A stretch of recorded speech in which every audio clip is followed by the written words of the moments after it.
Hi, welcome to SGT University. I am Dr. Namrata Dogra from Faculty of Dental Sciences. Today we will be learning about oral habits in orthodontics. Oral habits result in various malocclusions like proclined incisors, retroclined incisors, open bite and cross bite. We have different oral habits like mouth breathing, where the patient breathes from the mouth, thumb sucking habit, tongue thrusting habit, where the patient thrusts his tongue forward, and lip sucking habit.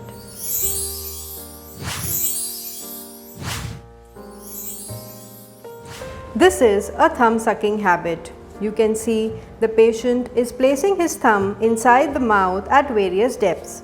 So various theories have been proposed for this thumb sucking habit. First is the psychoanalytical theory given by Sigmund Freud. It says that the patient is keeping the thumb because of the psychological disturbance. The second theory, which is given by oral Sears, says that the patient is placing the thumb because of the stresses. And third theory says that the patient is keeping the thumb inside the mouth due to prolonged suckling habit. Now we will talk about the clinical features of thumb sucking habit. These are the skeletal features and there are the dental features. In the skeletal features, you find that the patient has prognathic maxilla. You can see here the maxilla of the patient is forwardly placed, whereas the lower mandible, that is the lower jaw, is retrognathic. It is placed behind the maxilla. Why this occurs? This occurs because the thumb applies pressure on the upper incisors and on the upper maxilla, and also the thumb is resting against the lower lip. So it results in increase in overjet of the patient. Now we will talk about the various intraoral features. You can see in the model the patient has proclined upper incisors due to pressure from the thumb. Also the lower incisors are quite retroclined. Also, as the patient is sucking the thumb, it applies a force on the cheeks. Buccinator mechanism comes into action. The cheeks goes inside because of the force of the buccinator muscle. This is not counteracted by the tongue pressure. This results in a posterior crossbite of the patient. So these were the extraoral and the intraoral features of the tongue thrusting. Now we will talk about the diagnosis of tongue thrusting. You will look at the patient's thumb and you will check for the presence of any chapped finger or clean fingers. If you find this, then it is confirmatory that the patient is sucking his thumb. Thumb sucking is okay if the patient is sucking till 4 years of age, but if this continues, then this can result in various forms of malocclusion. Now we come to the management of thumb sucking. First is the Dunlop hypothesis. Let us assume that this is our patient, so we ask our patient to stand in front of the mirror and perform this habit. This results in interfering with the habit. The patient sees himself doing this habit and finally he stops the habit.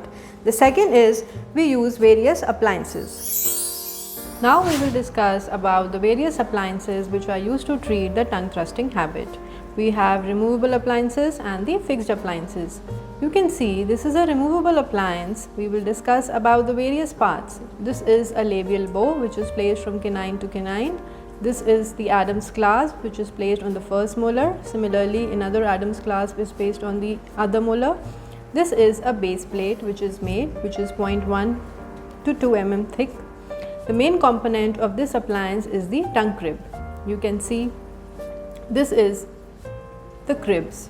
It is made from 21 gauge wire stainless steel. You can see how it has been beautifully made. It has different heights. You can see the ones which are on the lateral side are shorter and the ones which are in the center are longer. The main function of this appliance is that when the patient tries to keep the thumb inside the mouth, he is stopped by these cribs. The thumb gets hurt and thus the patient is refrained from doing this habit again and again. Similarly, we can also use a fixed appliance. In fixed appliance, instead of this acrylic plate and the Adams, we can have bands on both the molars, and this appliance can be soldered to the molar band. This is a model of mouth breathing habit.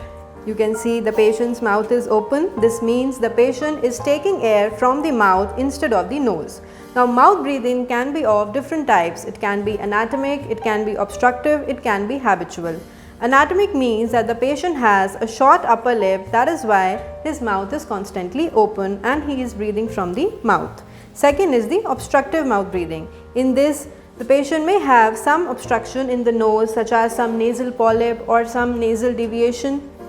And the third type is the habitual mouth breathing. In this, the patient does not have any anatomical deformation. He is breathing from the mouth, maybe due to some habit. Now, we will talk about the various features of mouth breathing. Mouth breathing is also called adenoid facies. Why? In mouth breathing, the adenoids, which are the lymphoid tissues, they swell up and they get enlarged. As a result, the tongue is forced anteriorly and the patient's mouth gets opened up. So, we will talk about the extraoral and the intraoral features of mouth breathing. Now, you can see the model, you can see the extraoral features. The patient has an expressionless face. The face is quite long. There is increase in the lower facial height. There is anterior open bite. Also, due to the posterior cross bite, due to buccinator mechanism, there is a posterior cross bite and anterior cross bite. There is increase in the mandibular plane angle of the patient. Also, the patient has sunken eyes and narrow nose. Mouth breathing can be intercepted by various appliances like the oral screen. This is an appliance for intercepting the mouth breathing habit or adenoid faces. As we have discussed that the mouth breathing patient constantly breathes from the mouth. So what we do, we take the impression of the patient, both the upper and the lower cast, and then we join it using the plaster. Then we apply a wax sheet, and over the wax sheet we do the acrylic covering. The acrylic is covered from the last molar, that is the third molar, to the other side third molar. After this is the appliance which we make. You can see that it is nicely covered. It is having buccal shields which keep the cheeks away from the dentition and do not allow the buccinator muscle activity. You can see that this appliance is extending into the depths of the vestibule. So what does this appliance do? This appliance will stop the mouth from breathing from the mouth. The patient will not able to breathe from the mouth, and thus he is forced to breathe from the nose. What we do initially, we make certain holes in this appliance, and gradually these holes are closed so that the patient can learn the nose breathing habit.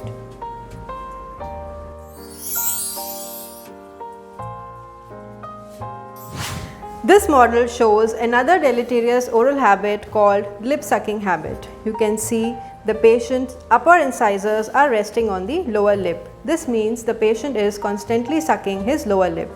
This habit can result in severe malocclusion, like in a class 2 div 1 case where the upper incisors are forwardly placed as compared to the lower incisors. The lip will rest on the palatal aspect of the upper incisors.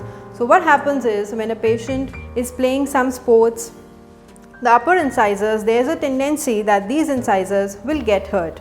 So we need to stop these kinds of habits, otherwise they can also result in various severe malocclusions.